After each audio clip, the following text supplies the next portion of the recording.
Como es habitual a esta hora en Mega Noticias, vámonos a debate con y le doy la bienvenida a Jorge Alcovín, consultor y analista político. Jorge, ¿qué tal? ¿Cómo estás? Qué gusto saludarte. ¿Me escuchas, Jorge? Ahí estás, Jorge. Ya te tenemos al aire, es nada más cuestión de que nos escuches. Se nos acaba de ir. Aquí el tema está muy interesante porque ¿qué es lo que va a ocurrir? Muchos no lo saben. Solo el presidente y su grupo interno va a presentar 11 iniciativas para tratar de mantener lo que dice su proyecto de transformación del país, y entre ellas está este asunto electoral. Ahí es donde hay que poner mucha atención porque abiertamente lo ha dicho en las conferencias mañaneras. Hay que acabar con los organismos autónomos porque le cuestan muy caros al país. Pero ya le comentaba yo al inicio de este espacio, el INAI, que es el Instituto de Transparencia y Acceso a la Información Pública y Protección de Datos Personales, le cuesta al país casi 2,000 millones de pesos o menos. El Tren Maya, que es un tren que iba a promover el desarrollo de la península, un desarrollo que no se entiende cómo, porque no hay un plan de negocios, no hay un plan turístico, nos está costando 500,000 millones de pesos. Si comparamos 2,000 millones contra 500,000, pues bueno, no hay mucho ahorro que hacer. El INE este año nos va a costar casi los 24,000 millones de pesos. Si lo comparamos con Dos Bocas, que va en 360,000 millones y quién sabe cuánto dinero más, pues bueno, no es realmente una cuestión económica, no es realmente una cuestión de ahorro, sino es, digamos, otra intención, y es lo que queremos platicar ahorita con Jorge Alcovín y con Quique Mireles para que nos expliquen qué es lo poco que se sabe en estos momentos de cómo viene esa iniciativa de reforma electoral, si trae la desaparición del INE, si realmente las elecciones las vuelve a tener el gobierno federal o seguimos con esta dinámica. El INE realmente autónomo comenzó en 1997. Fueron las primeras elecciones que ciudadanos organizaron, porque el INE es una agrupación de personas de la sociedad civil. No están involucrados directamente con los partidos políticos, con el gobierno federal. Es un organismo autónomo. Entonces es ahí donde nos queda la duda, Jorge Alcovín. Pero ¿cómo lo ves, Jorge? ¿Realmente la iniciativa viene para que regrese el proceso electoral, la organización de las elecciones al gobierno federal?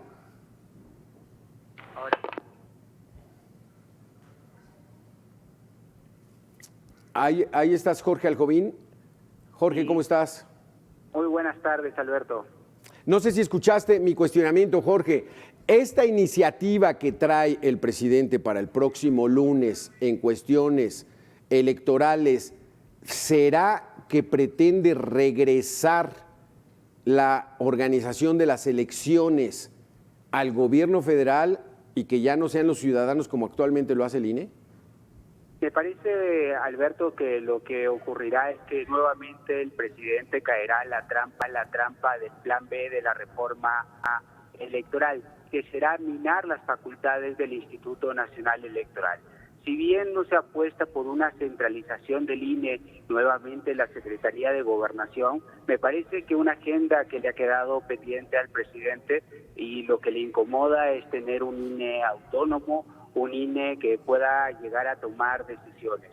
Y sobre todo lo que le acomoda al presidente es un INE débil institucionalmente como el que se tiene al día de hoy con la presidencia de Guadalupe Tadei.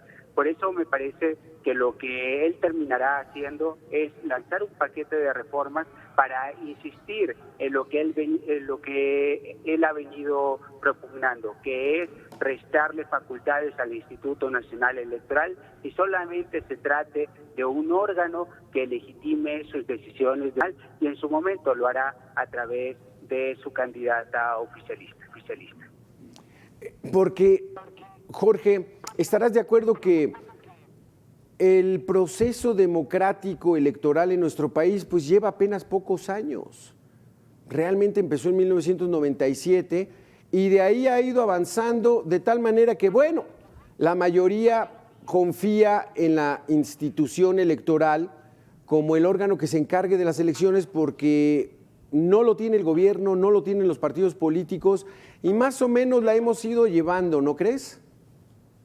Efectivamente, si tomamos como fecha de data de la creación del Instituto Nacional Electoral en el año 1990 y la incorporación del Tribunal Electoral al Poder Judicial de la Federación en 1996, podríamos decir que el sistema ha funcionado mucho mejor de lo que se hacía antaño a partir del control que tenía el partido único, donde simplemente se levantaba un teléfono rojo en aquella época desde Los Pinos para ordenar qué se debía hacer en materia electoral y sobre todo algo que muy bien sabe López Obrador, que es tener a Manuel Bartlett a su lado. Entonces me parece que regresar y buscar una centralización de las funciones de la autoridad electoral no se trata de un color partidista, sino que hay algo que es superior, la defensa de la democracia, y es aquí donde tenemos que todos ajustar las tuercas, porque cada quien podrá tener su domicilio ideológico, pero si se permite y se abre las puertas para que un partido único vuelva a tomar el control del INE, me parece que estaremos apostando nuevamente y estaremos regresando 70 años el reloj para justamente tener una autoridad servil al gobierno en turno. Entonces, creo que este tipo de reformas en nada ayudarán y también habrá que cuidar el tono, el discurso con el cual se anunciarán el próximo 5 de febrero, sobre todo que estamos en tiempos electorales y habrá que decir que hay un enorme peligro que una vez más el presidente de la República pues lance un mensaje que vaya en contra de la equidad en el proceso electoral. Esto es, de que nadie obtenga una ventaja indebida, pero me parece que esto le importa poco o nada al presidente de la República, recordando que estas frases no son inocuas y al final del día pueden llegar a producir una nulidad del proceso electoral, recordando como antecedente el año 2006.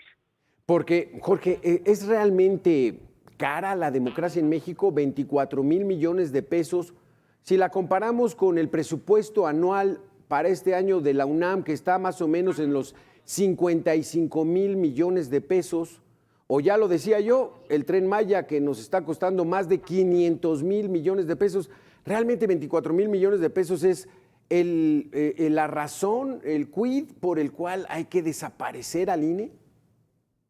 Me parece que aquí siempre habrá un debate abierto en la plaza pública, podrán ser pesos más, pesos menos, pero me parece que al final del día lo que tenemos es una autoridad electoral que malo que bueno ha logrado contener el germen y el pecado que ha tenido todo sistema electoral en México, que es la desconfianza, y sobre todo con las acusaciones de los últimos días de la probable presencia del crimen organizado en la elección del año 2006 y con la acusación, la grave acusación sobre la posibilidad de que el presidente de la República en su campaña electoral hubiera recibido dinero del crimen organizado, me parece que el INE es una instancia que pudiera asegurar mediante acuerdos, mediante leyes, mediante reglamentos, la posibilidad de que se cierren las puertas a este tipo de organizaciones criminales. En esto hemos ido avanzando y creo que si bien el INE es perfectible, tampoco creo que la solución sea simplemente eliminarlo.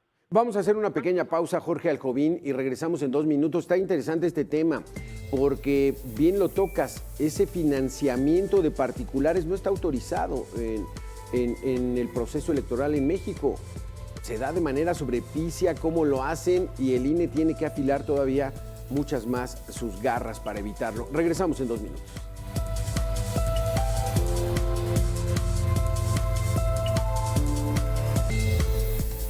Gracias, Jorge Alcovín, por continuar con nosotros. Aquí habría que recordar, Jorge, cómo eran los tiempos en México en 1976, ¿no? Cuando la mayoría de la oposición decidió no lanzar candidatos porque era una elección de Estado y José López Portillo logró 14 millones de votos y él dijo, no, pues nos legitimamos a pesar de que no hubo una contienda.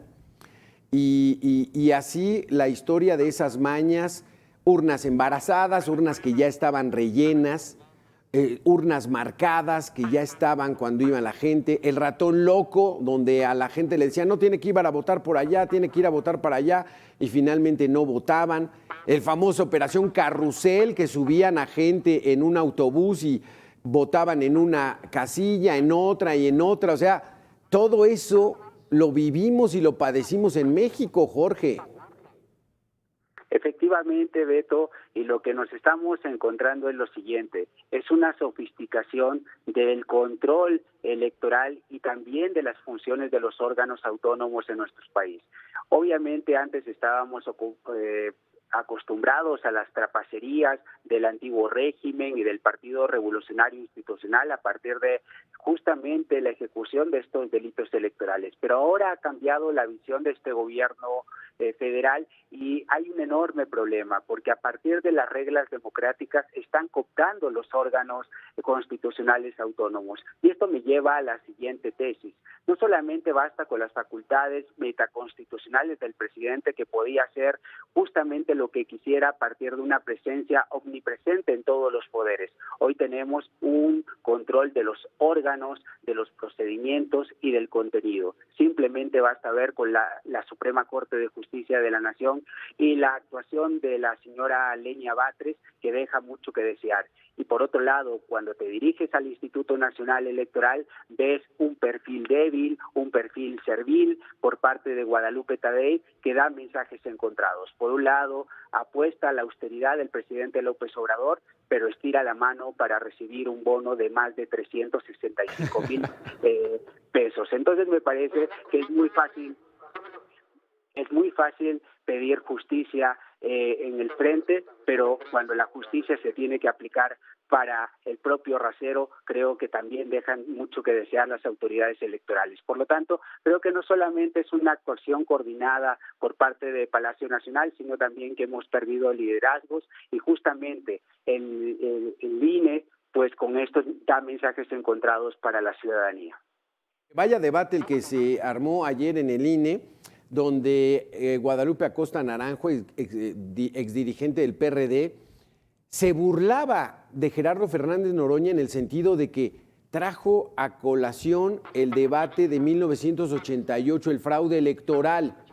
Entonces, en aquella ocasión, Jorge, el 6 de julio famoso, fueron las elecciones, se esperaba el resultado en la noche, no llegaron, al día siguiente tampoco, y entonces ya le exigen al secretario de Gobernación, que era don Manuel Bartlett, actual titular de la Comisión Federal de Electricidad, y entonces le dicen, ¿qué pasó?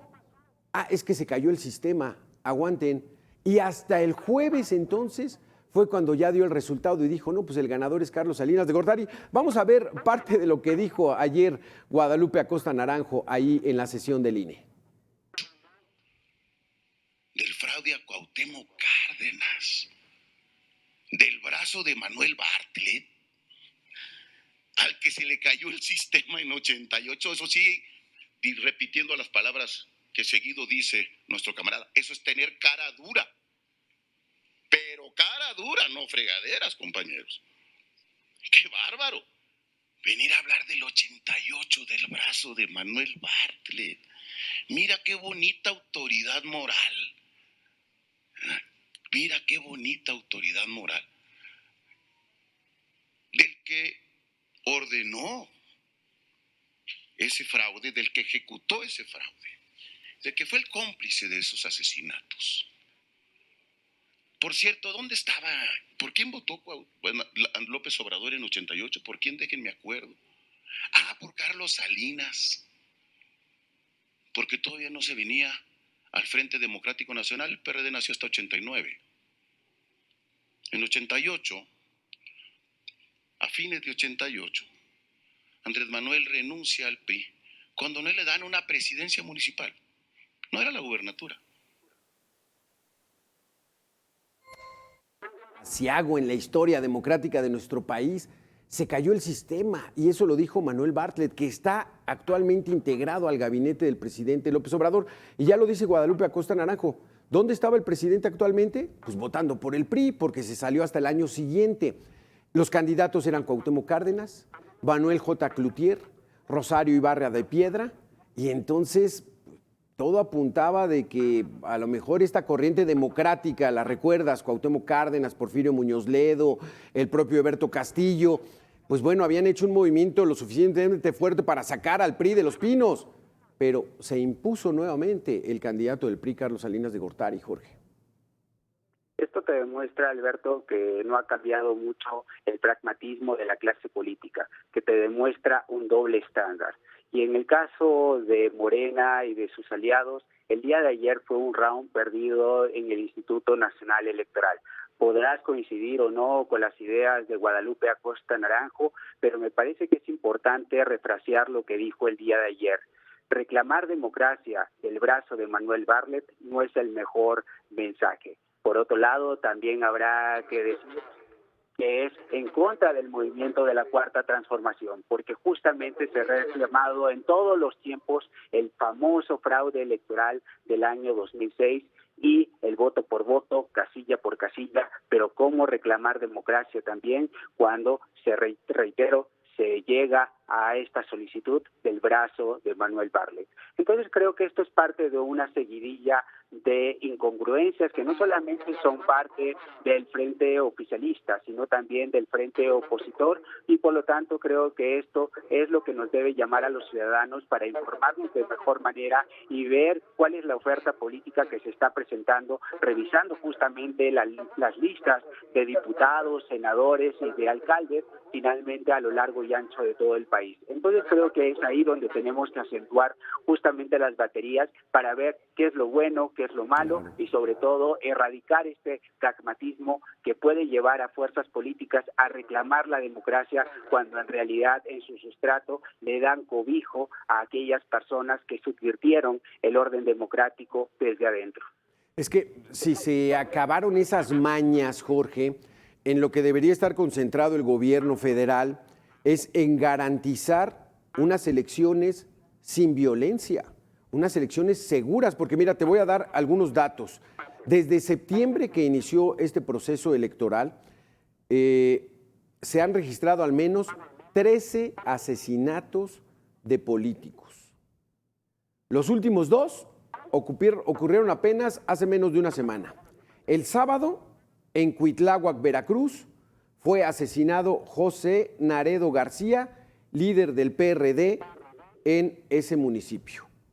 Hombres armados intentaron secuestrarlo y al resistirse, lo asesinaron a este hombre, José Naredo García, líder del PRD.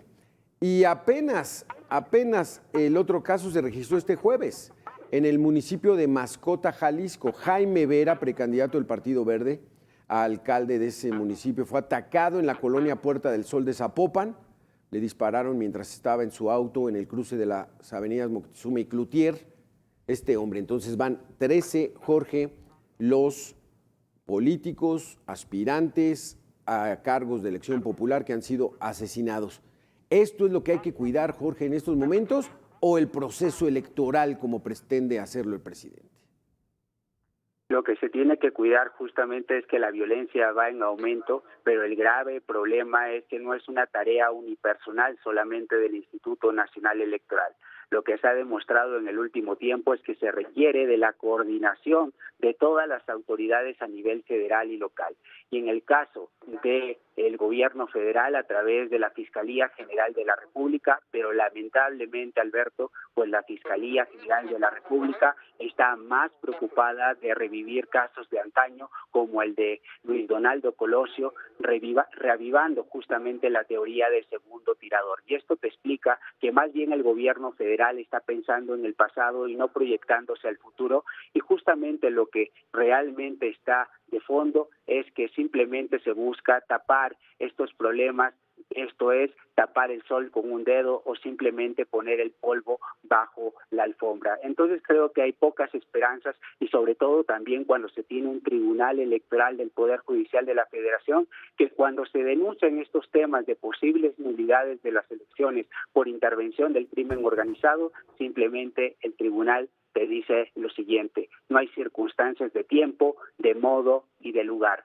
Simplemente el tribunal lo que está esperando es que haya pruebas abiertas, que simplemente se demuestre que hubo una intervención del crimen organizado, pero todos sabemos cómo se las gastan estos criminales y que justamente no van a dejar rastros de este tipo de intervenciones. Entonces, estamos cuesta arriba y esperamos que el tribunal y el INE justamente se pongan las pilas y puedan avanzar en sus criterios para demostrar esta clara intervención y reitero, sobre todo tomando en cuenta las declaraciones de los últimos días y la filtración de estas notas de prensa donde se acusa al presidente López Obrador de una posible intervención en el año 2006 coludida con el crimen organizado. De eso a lo mejor abordamos un poco más, Jorge Aljobín. Vamos a hacer una pequeña pausa de 2 minutos. Ese riesgo que hay de que el crimen organizado que maneja miles de millones, pero de dólares, pueda tener injerencia en los procesos electorales en nuestro país. Volvemos en 2 minutos. Jorge Aljobín, ya lo mencionabas. Vaya información explosiva, escandalosa que se dio esta semana. El presunto financiamiento de cárteles mexicanos a la campaña de 2006 del actual presidente. Ya lo negó, ya dijo no es cierto, son difamaciones. Xóchitl Gálvez, que está en Estados Unidos, le dijo presenta una denuncia de difamación en este país para limpiar el nombre de la democracia en México y limpiar el país. Jorge, un tema delicado absolutamente. Efectivamente es un tema delicado y lo cual demuestra que la intromisión del crimen organizado está más presente que nunca y que no se puede soslayar la presencia de estos grupos en las elecciones en México. En torno a la respuesta de Xóchitl Gálvez me parece acertada, sobre todo en el sentido de que combina al señor presidente de la República para que presente las acciones legales conducentes. Pero me parece que en este sentido el presidente de la República hará caso omiso a esa solicitud, sobre todo porque ya sabemos cuál es el estándar y cuál es el respeto que tiene de la ley, lo cual lo encapsula en la famosa frase no me digan que la ley es la ley, y sobre todo también cuando también vemos desde el Palacio Nacional que se utiliza el mismo sistema. Esto es acusar sin pruebas por parte del presidente de la República. Entonces esto te demuestra que estamos 70 años atrás, 80 años atrás, donde simplemente buscamos una justificación política, más no jurídica y no institucional. Esto es, estamos apostando más bien a un partido único, con un control no solamente en aquella época como se decía del nacimiento del PRI, cuando fue Partido Nacional y Revolucionario, Partido Revolucionario de la Revolución Mexicana, sino que ahora se está apostando también para incluir dentro de los bloques de Morena al crimen organizado como una de las estructuras que están soportando este gobierno actual. Entonces esto me preocupa sobre todo también cuando hoy se hacen declaraciones desde Palacio Nacional donde el presidente de la República dice que aquellos que le han pedido que continúe en el cargo, que no se preocupen porque continuará lo mismo. Y esta frase revela al final del día que el proyecto de López Obrador es continuar en la presidencia de la República y no como lo había anunciado a partir de su retiro en su finca allá en Tabasco. Entonces, creo que esto también demuestra un poco respeto al proyecto de Claudia Sheinbaum, también a las mujeres en este país y sobre todo que lo que vemos es que se hará caso omiso a esta intromisión del crimen organizado y no vamos a esperar mucho durante este proceso electoral y parece que al día de hoy se está reafirmando la tesis de una posible elección de Estado. Qué barbaridad, Jorge, porque esto que planteas es regresar a la década de los 30 con el maximato, con Calles como presidente que ponía a sus presidentes ahí afines para él seguirlos manejando, pero ¿esa será la intención? El que gane Morena al siguiente periodo y a lo mejor el siguiente, pues bueno, eso en México no nos podría sorprender. Tuvimos 70 años al PRI. Y tuvieron que pasar 70 años para que hubiera ya modificaciones en el proceso electoral. ¿Será esa lógica de Palacio Nacional de regresar a esos tiempos? ¿Se puede en la actualidad? Creo que se puede regresar, pero justamente con un lavado de cara. Y esto lo está haciendo el presidente López Obrador porque entiende que no se puede dar un golpe directo a la democracia, sobre todo imponiéndose, por ejemplo, como se anunciaba al inicio de su sexenio, tomando el control como las dictaduras en Cuba, en Venezuela. Lo que ha entendido el presidente López Obrador es que debe dar un giro a una presidencia imperial. ¿Y qué significa esto? Un sistema mucho más sofisticado que del Partido Revolucionario Institucional, no solamente mediante un control justamente de los órganos, del procedimiento y del contenido, sino que ha entendido que con las propias reglas democráticas podrá ser capaz de controlar a los órganos constitucionales autónomos. Y reitero, el próximo 5 de febrero, cuando presente en Palacio Nacional y no en el Teatro de la República, en Querétaro, como debió haber ocurrido como parte de la conmemoración de los 107 años de nuestra Constitución, lo que hará el presidente López Obrador es apostar más bien a una lógica de partido único para concentrar el poder y no como lo hubiéramos esperado, que es una democracia fuerte, vigorosa, desinhibida, donde cada quien pueda presentar su punto de vista. Lo que estamos viendo es que se eliminarán las instituciones poco a poco, justamente para lograr la concentración del poder desde Palacio Nacional, y lamentablemente, y el mejor escenario hubiera sido que fuera Claudia Sheinbaum, en dado caso de que ella obtuviera el triunfo, sino que lo que estamos viendo es que López Obrador entiende que la concentración del poder continuará con él y, como tú muy bien lo has dicho, a través de un maximato y de una presidencia imperial que ahora ya no estará en Palacio Nacional, sino que estará en Tabasco, en su finca de el nombre de que todos conocemos. ¡Qué caray! Pues bueno, lo resumes muy bien, el regreso de la presidencia imperial en nuestro país. Jorge Alcovín, muchísimas gracias por haber estado con nosotros aquí en Mega Noticias. Nosotros vamos a hacer una pequeña pausa de 2 minutos y tenemos todavía mucha más información. Gracias, Jorge. Claro.